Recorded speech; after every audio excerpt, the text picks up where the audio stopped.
Shalom à tous et à toutes. Merci de nous rejoindre sur Espérance TV.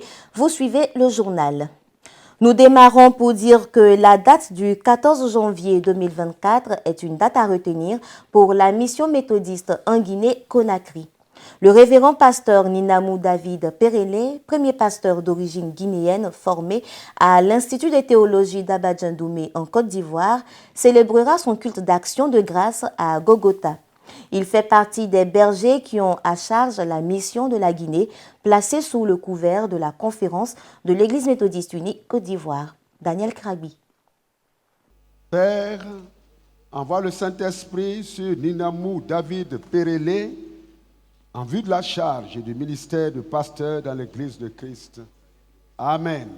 Consacré révérend pasteur à la faveur de la 18e conférence de l'Église méthodiste unie Côte d'Ivoire, Ninamou David Perele est issu de la promotion Néhémie, la 11e des pasteurs formés à l'Institut de théologie d'Abadjan-Doumé, ISTA. Né d'une famille musulmane d'origine guinéenne, le révérend pasteur Ninamou déclare avoir choisi la bonne part en suivant le Seigneur Jésus-Christ. C'était à l'occasion de son culte de témoignage au temple Israël de Trècheville. J'ai connu le Seigneur en 1993 et je fus baptisé en fin 1993 à Lola. En vérité, personne ne m'a annoncé l'évangile, mais je sentais en moi la joie d'aller à l'église en 10e année avec mon attachement au Seigneur et ma régularité à l'église. Le pasteur m'a confié des tâches au sein de l'église. En 2002, je fus ordonné comme diacre. Au fur du temps, je sentais en moi la joie d'annoncer et enseigner la parole de Dieu aux gens.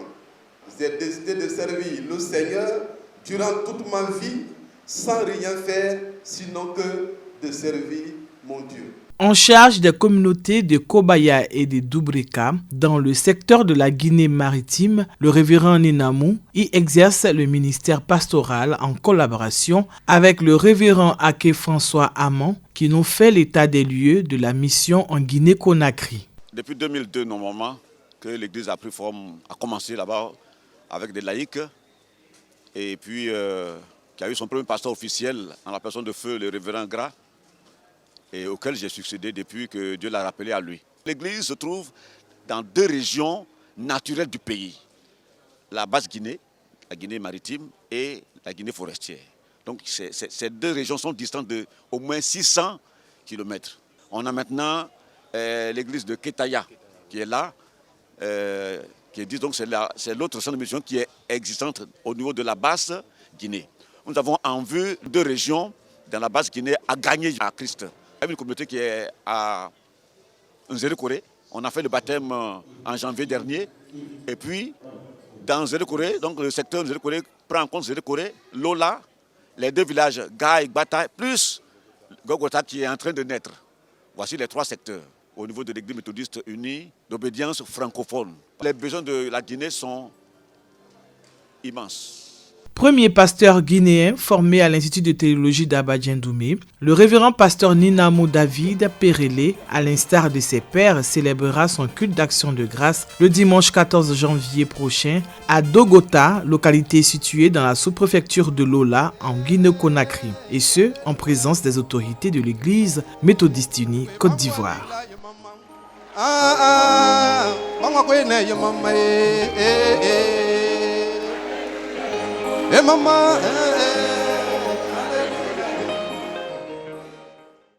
Les progrès de la télévision méthodiste Espérance TV nourrit davantage la curiosité du grand public.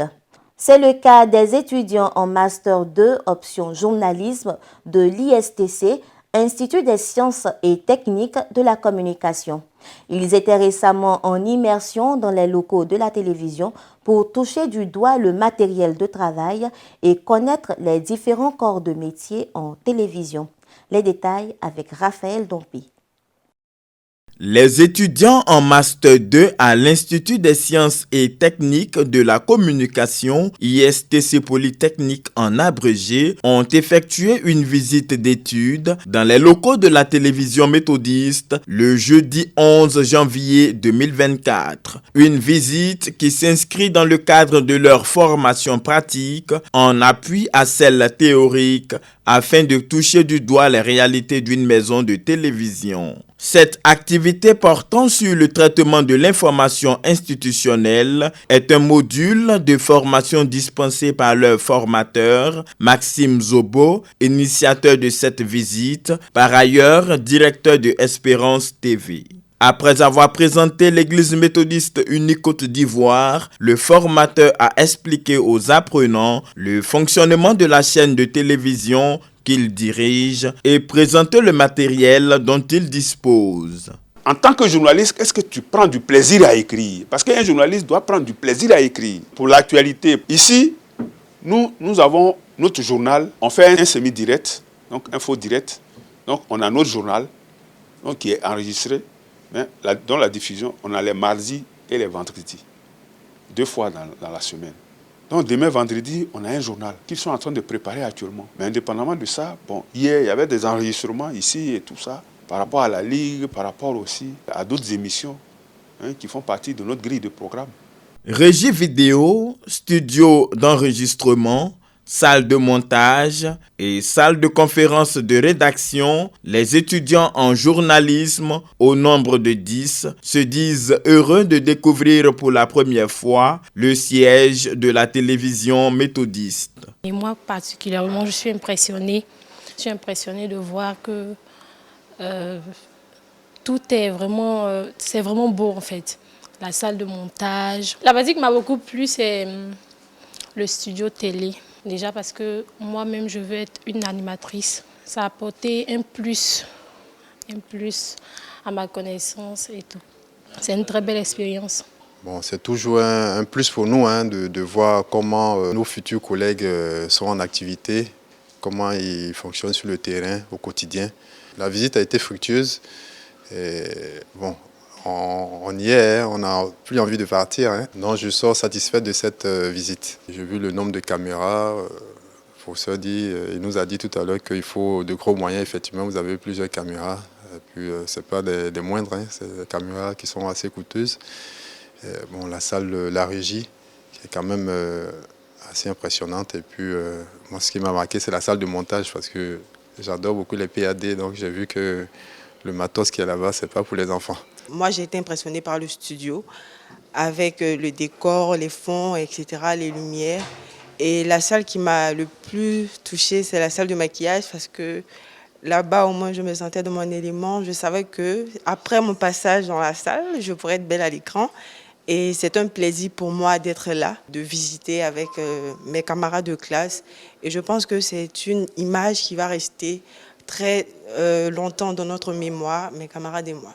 Cette visite d'études intervient en accord avec la direction de l'Institut des sciences et techniques de la communication ISTC 6 à Abidjan, Cocody. De visite en visite, et cette fois, c'est le département de l'école de dimanche qui a fait une incursion au sein de la télévision méthodiste. Une initiative qui, selon les responsables, vise à inciter l'enfant méthodiste à l'engagement et à connaître l'Église méthodiste unique Côte d'Ivoire dans toutes ses composantes.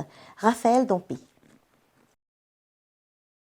La télévision méthodiste Espérance TV suscite de l'engouement de la part des fidèles de l'Église méthodiste unique Côte d'Ivoire. Les différentes structures et les particuliers se succèdent pour visiter le siège de cette télévision. Le 21 décembre dernier, ce fut le tour du département national de l'école du dimanche de se rendre dans les locaux de Espérance TV. Pour le directeur de ce département, révérend pasteur Armand Gouedji, il est important de faire découvrir aux enfants le potentiel de l'Église et les médias qui travaillent pour la propagation de l'Évangile. On a joué bon de faire venir les enfants pour que les enfants découvrent qu'il y a beaucoup de choses de bien à l'Église. C'est leur Église, c'est la télévision. Ils ont aussi le devoir de venir saluer le personnel, voir un peu les locaux, voir le matériel de travail, voir ce que nous possédons. Pour que déjà ça les prépare à grandir avec. Parce que notre objectif à l'école le dimanche, c'est que l'enfant puisse aimer le Seigneur Jésus à travers l'église. Donc ces infrastructures qui font partie des biens de l'église, si les enfants apprennent à voir, à les connaître, ça va leur donner un meilleur engagement dans l'église. Et cela permet de comprendre qu'il a tout à l'église méthodiste. Ce n'est pas la peine de se promener, de papillonner à gauche et à droite. Les enfants issus de l'école du dimanche de l'église méthodiste unie Silo camp militaire de Yopougon ont été à l'honneur au cours de cette visite guidée. Je suis venue à la télé, je suis vraiment heureuse d'avoir participé. Je me sens en joie, heureux d'avoir visité certains coins de la télévision. Je veux les souhaiter qu'ils puissent être heureux de l'année 2024, qu'ils puissent prospérer, être intelligents, avoir la sagesse, tout ça. Des prières ont été dites afin que le Seigneur pose sa main sur le matériel de télévision et les agents de Espérance TV. Selon le pasteur, les médias méthodistes, puissants moyens de communication de l'Église, faciliteront la mise en lumière des activités de l'école du dimanche pour le bonheur des tout-petits. Ailleurs dans le monde, la Suède accueillera en août 2024 la conférence méthodiste mondiale. Cette année, c'est l'Église unificatrice de Suède, avec le soutien de l'Église méthodiste unie de Norvège et du Danemark, qui est l'hôte de cette rencontre. En mouvement, c'est la devise de cet événement organisé par le Conseil méthodiste mondial tous les 5 ans. De façon particulière, les jeunes adultes protestants sont expressément invités afin de rencontrer des méthodistes du monde entier. Cependant, le rassemblement est ouvert à toute personne intéressée par le mouvement. Comme nous le savons, historiquement, le méthodisme repose sur les prédications du théologien et évangéliste John Wesley, qui a notamment promu la conversion personnelle au sein de l'Église d'Angleterre traditionnaliste. Retour en Afrique, précisément en Ouganda, les autorités s'apprêtent à détruire les vaccins périmés contre la Covid-19. Une perte qui serait évaluée à plus de 5 millions de doses, dont l'acquisition a été possible grâce à un prêt de la Banque mondiale. Selon des chiffres officiels, moins de 8 millions d'Ougandais seraient vaccinés contre le Covid-19. Le pays, qui compte un peu plus de 45 millions d'habitants, voudrait aller plus loin et introduire la vaccination obligatoire. Comme dans de nombreux autres pays africains, l'Ouganda peine à vacciner en raison notamment d'une méfiance envers les vaccins contre le Covid-19 et d'un accès difficile au sérum. Un projet de loi vient donc d'être proposé au Parlement. Il prévoit des sanctions qui vont jusqu'à une peine de 6 mois de prison pour non-respect des exigences de vaccination lors d'épidémies. Car jusqu'ici, toutes les tentatives du gouvernement de faire appliquer le pass vaccinal, notamment dans les transports publics et pour les fonctionnaires, s'est heurté à l'opposition d'une grande partie de la population. Le gouvernement espère donc que la proposition de loi permettra d'accélérer les choses. Selon le ministère de la Santé, depuis le début de la pandémie en 2020, l'Ouganda a enregistré environ 130 000 cas de Covid-19 et moins de 4 000 décès. La pandémie de Covid-19 est moins meurtrière en Afrique qu'ailleurs dans le monde, avec officiellement 230 000 décès pour une population d'1,3 milliard d'habitants. Mais plusieurs pays africains ont instauré un pass vaccinal ou sanitaire qui conditionne l'accès à certains lieux publics. Mais même à travers le monde, la vaccination obligatoire pour tous contre le Covid-19 reste une exception. Une note sportive dans ce journal avec la Coupe d'Afrique des Nations. La 34e édition de cette compétition africaine qui se joue en Côte d'Ivoire s'ouvre ce samedi 13 janvier 2024. Et depuis le mercredi, les délégations des 24 équipes nationales sont sur les bords de la lagune Ébrié pour cette fête du football africain. Numéro 1 africain, le Maroc est le premier pays à fouler le sol ivoirien pour la CAN 2023.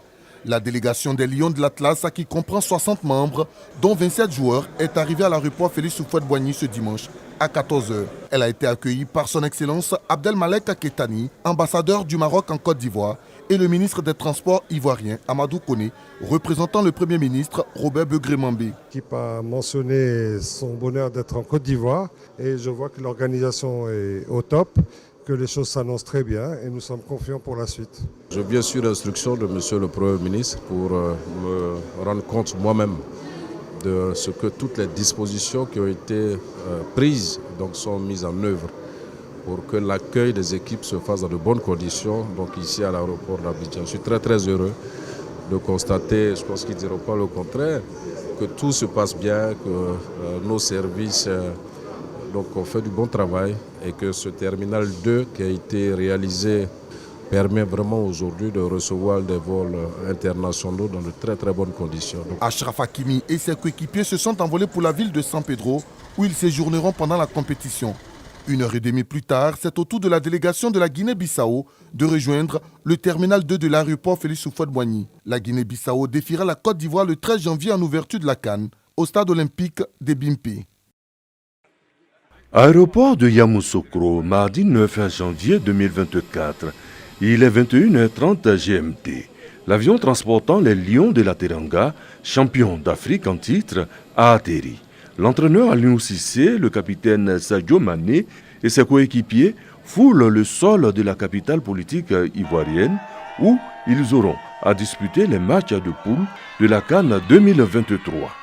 À l'accueil, les autorités ivoiriennes et également l'ambassadeur du Sénégal en Côte d'Ivoire et de nombreux ressortissants de ce pays. Les Lions, ouvrez la deuxième étoile, On est les tenants du titre, on a la meilleure équipe et aujourd'hui on ne se cache pas derrière rien du tout et je crois qu'on est venu pour prendre du plaisir, donner du plaisir et garder ce qui nous est très cher, qui est la coupe. C'est de bon augure qu'on soit les premiers arrivés ici. La communauté est mobilisée, aussi bien à Yamoussoukro que dans toutes les villes du Côte d'Ivoire, et pour permettre à notre équipe d'aller le plus loin possible. Ce mercredi 10 janvier, c'est au tour des Lions indomptables du Cameroun d'atterrir. Il était 9h30 GMT. C'est le président de la FECAFOOT, Samuel Eto'o-Fils, qui conduit la délégation. L'ambassadeur du Cameroun est là avec de nombreux supporters. Les champions d'Afrique, incontesté, la 6e coupe on vient prendre. C'est la belle famille, c'est la belle famille. Le peuple camerounais, les supporters camerounais vivant à Yamoussoukro sont venus accueillir, sont venus dire Akwaba, le traditionnel Akwaba, au Lion indomptable. Très heureuse de les voir accueillis à la fois par le Cameroun et par les représentants de la Côte d'Ivoire. Ils ont l'air en pleine forme. Et je dirais tout ce qu'on dit quand on est fair play, que le meilleur gagne. Le Sénégal et le Cameroun auront en face d'eux la Guinée et la Gambie. Ces deux pays sont attendus à Yamoussoukro dans les heures qui suivent. Nous souhaitons un bon séjour à tous les ressortissants de ces pays et que le meilleur gagne. Voici qui met un terme à cette édition. Merci de nous avoir suivis. Bon vent aux éléphants de la Côte d'Ivoire pour le premier match et excellente suite de programmes sur Espérance TV. Dieu vous bénisse.